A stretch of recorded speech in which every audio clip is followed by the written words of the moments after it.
Kamal sir பத்தி acting சொல்ல நல்லா இருந்துச்சு, ரொம்ப நல்லா இருந்துச்சு. டைம் போனதே தெரியல. மியூசிக் எல்லாமே சூப்பரா இருந்துச்சு. சாங்லாம் எப்படின்னா தியேட்டர்ல பார்க்கும்போது மட்டும்தான் அந்த கூஸ் பம்ப்ஸ் ஏத்துற மாதிரி இல்ல இன்ஸ்டால ட்ரெண்டிங் ஆகிற மாதிரி இருக்கு. இந்த இவர் மியூசிக்லாம் பாத்தீங்கன்னா அப்போ போட்ட சாங்ஸ் இப்பயும் நம்ம கேட்டுட்டு இருக்கோம். கொஞ்சம் மியூசிக்ல லாங்கிவிட்டி இருக்கிற மாதிரி கொஞ்சம் மியூசிக்லாம் பண்ணா இன்னும் நல்லா இருக்கும்.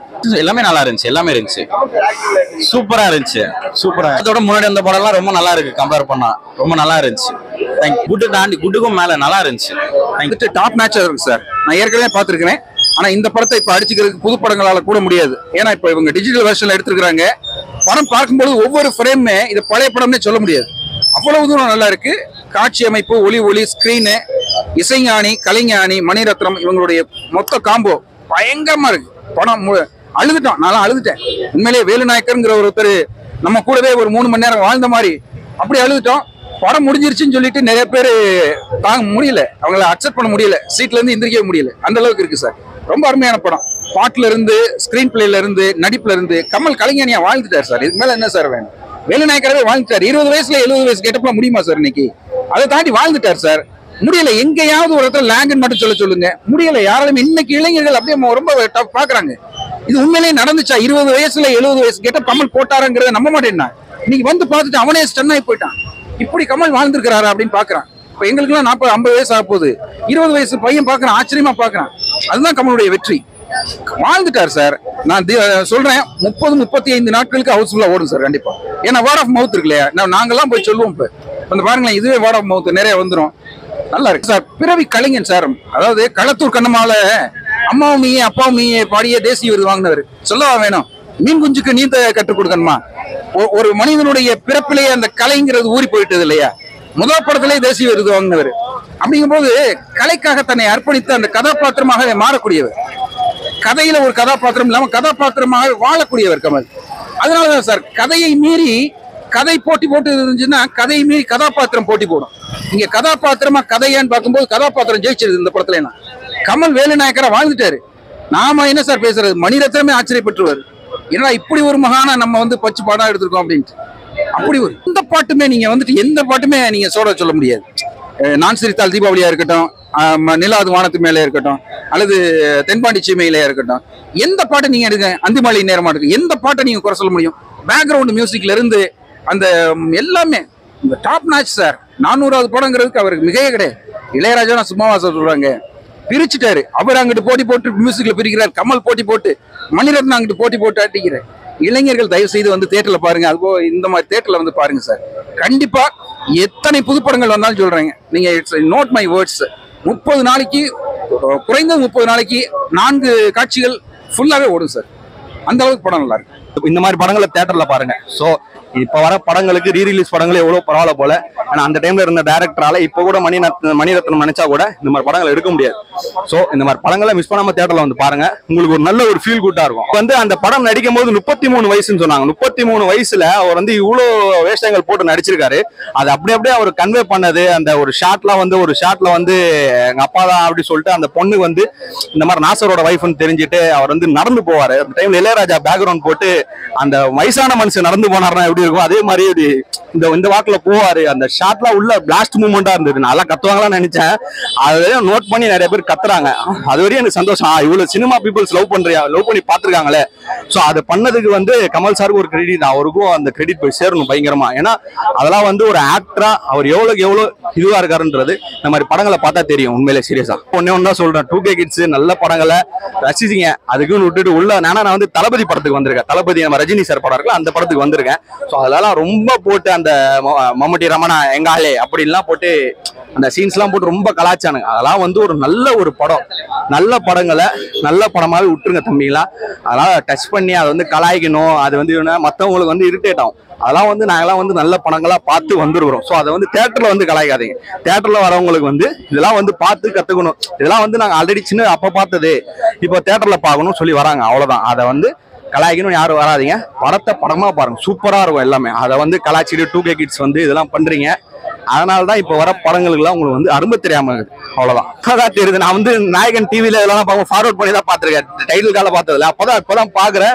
400வது படம்னு போட்டிருந்தாங்க. நான் அப்பதான் யோசிக்கிறேன், 400வது படமா இளையராஜாக்குன்னு சொல்லி பாக்குறேன். இப்பதான் அது பார்க்கும்போது நல்லாதான் இருந்துச்சு. 400வது படம் அப்பவே 400 படம்னா அப்ப பாத்துங்க. இப்பெல்லாம் யாரும் தொடக்கூட முடியாது அந்த இடத்துல.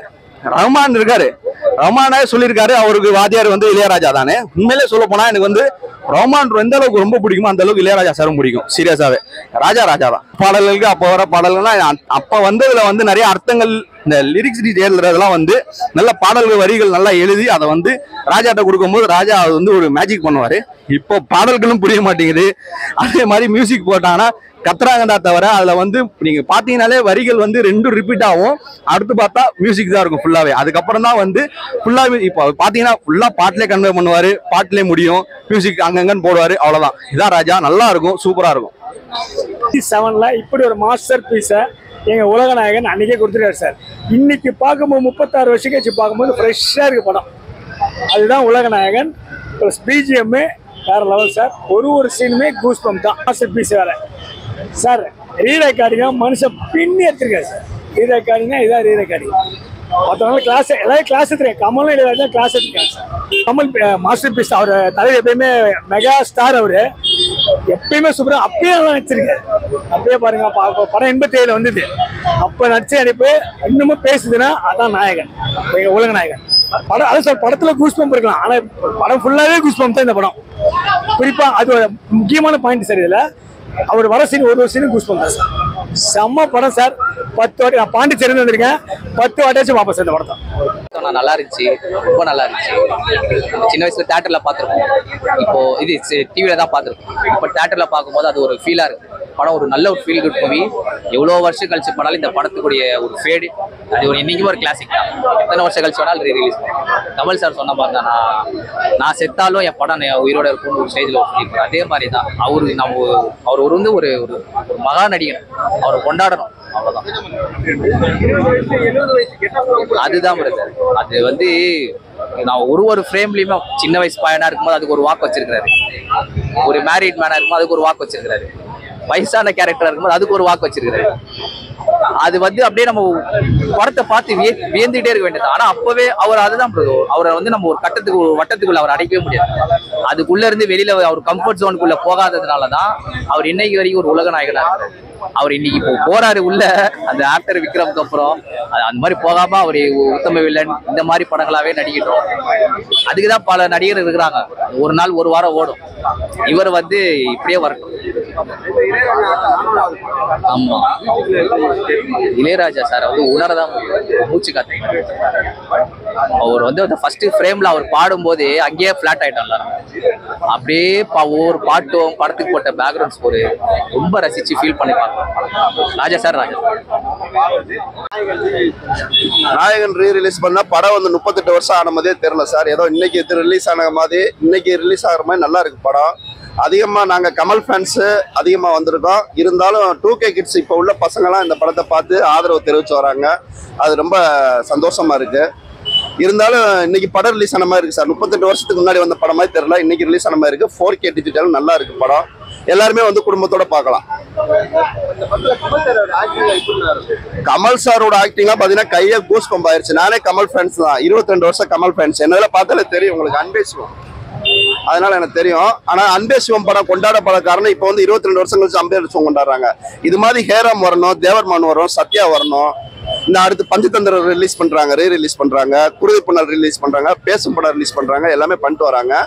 2K கிட்ஸ் வந்து இப்ப நிறைய பார்த்து ஓரளவுக்கு சந்தோஷமா கொண்டு வராங்க. அது எங்களுக்கு கொஞ்சம் நல்லா பார்க்க நல்லா இருக்கு, பெருமையா. இளையராஜா சாருடைய நான் வெறிய இசையை பொறுத்த வரைக்கும் அவர் இல்லாம எதுவுமே இல்லை. இன்ச் பை இன்ச் பிஜிஎம்லாம் வேற லெவல் சார். அது இல்லாம இப்ப நல்ல தொழில்நுட்பமா வேலை பார்த்திருக்காங்க 4K. இளையராஜா மியூசிக் பத்தி நான் சொல்லி தெரிய வேண்டியது இல்லை, ஒவ்வொருத்தவங்களும் பார்க்க வேண்டிய படம் சார். மணிரத்னம், இளையராஜா, கமல் சார் 3 பேர் காப்போ இனிமேல் இந்த மாதிரிலாம் திரும்பி கிடைக்காது. இளையராஜா ஒரு 400வது படம்ன்றாங்க. இளையராஜா 1000 படத்துக்கு மேல போட்டிருக்காரு. ஆனா இன்ன வரைக்கும் அவருடைய படம் நின்று பேசும், அவ்வளவுதான். Okay sir, thank you. கமல் பிறந்த நாளை முன்னிட்டு இப்ப ரீரிலீஸ் ஆயிருக்கு இந்த படம். இது உண்மையிலே மிக பிரம்மாண்டமான படம். இது இப்ப மட்டும் இல்ல, 2025 இல்ல 2050ல போட்டாலும் இதே வரவேற்பை வந்து மக்கள் கொடுப்பாங்கன்னு கண்டிப்பா தெரியுது. ஏன்னு கேட்டீங்கன்னா இந்த படம் வந்து உலகத்துல தலை சிறந்த 100 படங்கள்ல இந்த ஒரு படம் வந்து ஒரு முக்கியமான படம். அதுல இடம்பெற்று இருக்க படமும் கூட. இந்த படத்தை வந்து ஒரு புத்தகம் தான் சொல்லணும். இன்னைக்கு இருக்கக்கூடிய டைரக்டர்ஸ் ஆனாலும் சரி, ஸ்கிரிப்ட் ரைட்டரு, வசனம், ஒளிப்பதிவு, இந்த மாதிரி எந்த மாதிரி டாபிக் வேணாலும் இந்த படத்துல இருந்து இப்ப இருக்கக்கூடிய இளைய தலைமுறைகள்ல இருந்து எல்லாருமே எடுத்துக்கலாம். இது வந்து ஒரு வரலாறுலயே ஒரு சிறந்த படமா, ஒரு நாயகனா இருந்தவரை உலக நாயகனா மாத்திய படம் வந்து இந்த படம். இது இன்னைக்கு மட்டுமல்ல, என்னைக்குமே இதே வரவேற்பை ரசிகர்கிட்ட நான் பெறும்னு நினைக்கிறேன். அதே மாதிரி இளையராஜாவோட சாங்ஸ்ல ஏன்னா அவருக்கு 400வது படம் 400வது படம். அவர் வந்து 75ல வந்து அந்த ஒரு 12 வருஷ காலத்திலேயே ஒரு 400 படம் இசையமைச்சாலும் இன்னை வரைக்கும் ஒரு பேக்ரவுண்ட் ஸ்கோர் மியூசிக்னு சொன்னா அது வந்து நாயகன் படத்தோட மியூசிக் தான் சொல்லணும். ஏன்னா அவர் எடுக்கக்கூடிய பாடல்கள் அந்த படத்துல ஒவ்வொன்றுமே வந்து தனியாவே இல்லாம சுச்சுவேஷனுக்கு ஏத்த மாதிரி அந்த சுச்சுவேஷனோட சேர்ந்து அமைந்த பாடல்கள் தான். ஒவ்வொரு வெரைட்டியான சாங்ஸ், ஒவ்வொரு இயற்கை ஏற்ற மாதிரியான சாங்ஸ் அதுலயே கொடுத்துருப்பாரு. குறிப்பா பார்க்கணும்னா கமல்ஹாசன் சின்ன வயசுல இருந்து அவர் டிராவல் பண்ணி வயசான வர வரைக்கும் அவருடைய வயசுடைய காலத்துக்கு எப்படி எல்லாம் டிராவல் ஆயிருக்குமோ அந்த மியூசிக்கை அதை பர்ஃபெக்டா இளையராஜா சார் அன்னைக்கு பண்ணியிருக்காரு அந்த படத்துல. இதுல இருக்கக்கூடிய பாட்டுகள் அனைத்துமே என்னைக்கும் எவர்கிரீன் சாங்ஸ். இதை கேட்கும்போது இன்னைக்கே வந்து ஒரு புதுமையா இருக்க மாதிரி தான் இருக்கு படத்துல. கமல் சார் அப்ப எப்படி இல்ல, அவரு வந்து பேசிக்காவே அன்னையோட ஆக்டிங் வந்து முழு திறமையுமே அந்த படத்திலே அவர் காமிச்சிட்டாரு. அதுல இருந்து எடுக்கக்கூடிய ஆக்டிங் தான் அடுத்தடுத்து ஒவ்வொரு பரிமாணமா வந்துட்டு இருக்கு. ஆனா ஒரு தன்னுடைய முழு திறமையுமே அந்த படத்துல காமிச்சிருக்காரு. அவருக்கு வந்து ஆக்டிங் வந்து புதுசா சொல்லி கொடுக்கணும். அவர் கேரக்டருக்கு ஏத்த மாதிரி மாறுவாரு. ஒரு எங்கா நடிப்பாரு, வயசானவரா நடிப்பாரு. அப்படி நடிக்கும் போது இந்த ஒரு படத்துல முழுமையாவே மொத்த திறமையை இந்த படத்துல அவர் காமிச்சிருக்காரு தான் நான் சொல்லுவேன். படம் சொல்றது என்ன ப்ரோ, சூப்பர் படம் ப்ரோ. ஆல்ரெடி பார்த்துருக்கேன், சும்மா திரும்ப அந்த ரீலீஸ் நாவல் தான் அது. அது ரொம்ப சூப்பர் ப்ரோ, கண்ணில் ஊற்றிக்கலாம் ப்ரோ. இளையராஜா அது சொல்றது என்ன ப்ரோ, சூப்பரா பண்ணியிருந்தாரு ப்ரோ, சிச்சுவேஷனுக்குலாம் ஏற்ற மாதிரி.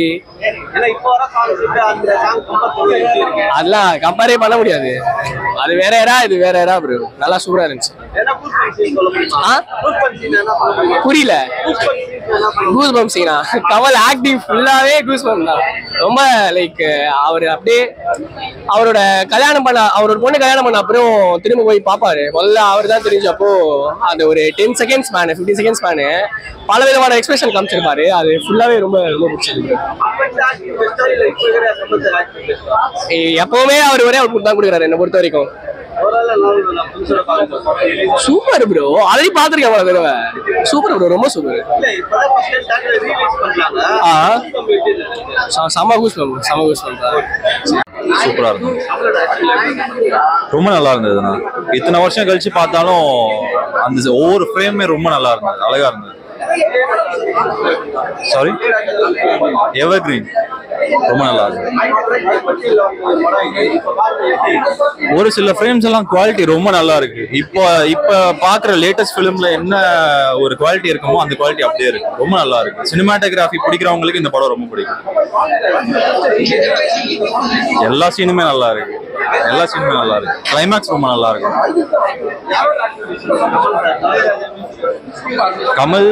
கமல் சார் முன்னாடி அது உங்களால அதை ப்ரெடிக்டே பண்ண முடியாது, ரொம்ப கஷ்டம். பட் எல்லாருமே நல்லா நடிச்சிருந்தாங்க. சாரி, இல்ல நான் எப்படி பார்த்தாலும் ஒரு 20 தடவை பார்த்துருப்பேன். இல்ல 20 தடவை வீட்டுல பாத்துருக்கேன். இப்பதான் ரீ ரிலீஸ் பண்றாங்கன்னு நினைக்கிறேன், இதுக்கு முன்னாடி பண்ணல. சோ இப்பதான் ஃபர்ஸ்ட் டைம் தியேட்டர்ல பாக்குறேன். பயங்கரமா இருந்தது, சூப்பரா இருக்குங்க. ரொம்ப நாளைக்கு அப்புறம் ரொம்ப எமோஷனலா இருக்கிறதுக்கே நிறைய மாஸ் சீன்ஸா இங்க செலிப்ரேட் பண்றது. ஆக்டிங்க்கு ஃபர்ஸ்ட் டைம் இப்பதான் பாக்குறேன். ஒரு எமோஷனல் சீன் கூட மொத்த தியேட்டரும் வந்து ரெஸ்பான்ஸ் பண்றதெல்லாம் புது எக்ஸ்பீரியன்ஸ். அப்பவே இவங்க ரொம்ப அப்டேட்டடா எடுத்திருக்காங்க. அதை இப்ப பாக்குறப்ப எங்களுக்கு பழைய படம் மாதிரியே தெரியல. எல்லா சீன்ஸும் ஃப்ரேம்ஸும் அவ்வளோ ஃப்ரெஷ்ஷா இருக்கு, புதுசா இருக்கு. ஸோ இப்போ இந்த மியூசிக்கும் வந்து தியேட்டர்ல பாக்குறப்போ அது ஒரு நல்ல எக்ஸ்பீரியன்ஸா இருக்கு. அவ்வளோ சூப்பரா இருக்கு. அவரோட மியூசிக்ஸ் எல்லாமே பிஜிஎம்ஸ் எல்லாம் வந்து இந்த பிக் ஸ்கிரீன்ஸ்ல கேட்கறப்போ வந்து நோட்டிசபிளா இருக்கு. இவ்வளவு நாள் நம்ம நிறைய மியூசிக்ஸ் தனியா கேட்டிருப்போம், அதெல்லாம் இந்த படத்துல தான் வருதுங்கிறது போய் ஸ்கிரீன்ல பாக்குறப்போ தான் தெரியுது. அவ்வளவு நல்லா இருக்கு. அவங்க பிஜிஎம்கே வந்து ஒரு பாட்டு மாதிரி போட்டிருக்காரு அவரு.